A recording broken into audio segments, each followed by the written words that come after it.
Hi everyone, I am Dr. Balakrishna. Welcome back to Dr. Balu's English Grammar Academy. Today's topic is none other than one word substitutes. ఇంతకు మునుపు నేను one word substitutes మీద ఒక video చేయడం జరిగింది. చూడని వారు ఎవరైనా ఆ వీడియోని చూడండి. ఈరోజు మారిటల్ సిస్టమ్ మీద వన్ వర్డ్ సబ్స్టిట్యూట్స్ గురించి తెలుసుకుందాం. The first one is misandrist. One who hates men is called misandrist. అనగా పురుషులను ద్వేషించే వారిని మిసాండ్రిస్ట్ అంటారు. అంటే పురుష ద్వేషులను మిసాండ్రిస్ట్ అని అంటారు. The next one is misogynist. One who hates women is called misogynist. అనగా స్త్రీలను ఎవరైతే ద్వేషిస్తారో వారిని మిసోజనిస్ట్ అంటారు. అనగా స్త్రీ ద్వేషులను మిసోజనిస్ట్ అని అంటారు. The next one is misogamist. One who hates marriage is called misogamist. అనగా వివాహాన్ని వ్యతిరేకించేవారు లేదా వివాహాన్ని ద్వేషించే వారిని మిసోగమిస్ట్ అని అంటారు. The next one is concubinage. Means a man and woman living together without marriage. అనగా పెళ్లి చేసుకోకుండా సహజీవనం చేయటం, అనగా పెళ్లి చేసుకోకుండా సంసారాన్ని చేసే విధానాన్ని కంకుబినేజ్ అని చెప్పడం జరుగుతుంది. The next one is sologamy. The act of marrying oneself, also known as self marriage, is called సోలోగమీ.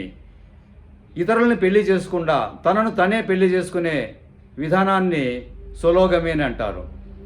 అనగా తమ యొక్క వ్యక్తిగత స్వేచ్ఛను కోల్పోని పరిస్థితుల్లో ఉన్నటువంటి వారు, తమ సెల్ఫ్ రెస్పెక్ట్ని కాపాడుకోవాలి అనుకునేవారు తనను తనే పెళ్లి చేసుకునే విధానాన్ని సోలోగమీ అని అంటారు. The next one is spinster. An unmarried woman is called spinster. పెళ్ళి కాని స్త్రీని స్పిన్స్టర్ అంటారు. అనగా అవివాహిత స్త్రీని స్పిన్స్టర్ అని అంటారు. The next one is adultery. The practice of having extra marital relations is called adultery.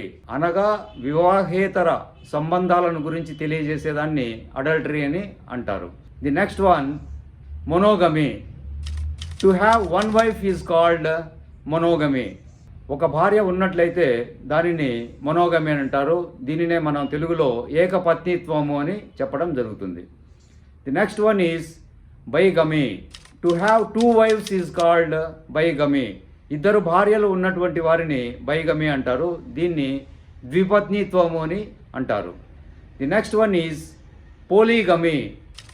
To have many wives is called polygamy. ఎక్కువ మంది భార్యలు ఉన్నటువంటి వారిని పొలోగమీ అని అంటారు. అనగా బహుభార్యాత్వము, ఎక్కువ మంది భార్యలను కలిగి ఉన్నటువంటి స్థితిని పొలోగమీ అని అంటారు. The next one is పోలియాండ్రీ.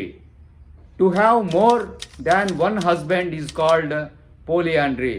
ఒకరికంటే ఎక్కువ మంది భర్తలు ఉన్నటువంటి స్త్రీలను పోలియాండ్రీ అని అంటారు. అనగా బహు భర్తలను కలిగి ఉండే విధానాన్ని పోలియాండ్రీ అని చెప్పడం జరుగుతుంది. The last one is alimony. an allowance or maintenance paid to wife on divorce is called alimony. భార్యకు విడాకులు ఇచ్చిన తర్వాత భార్య పోషణార్థం ఇచ్చేటటువంటి అలవెన్స్ని అలిమనీ అని చెప్పడం జరుగుతుంది. I hope you understood the content. If you really impressed, please like, share, comment and do subscribe my channel. Thank you.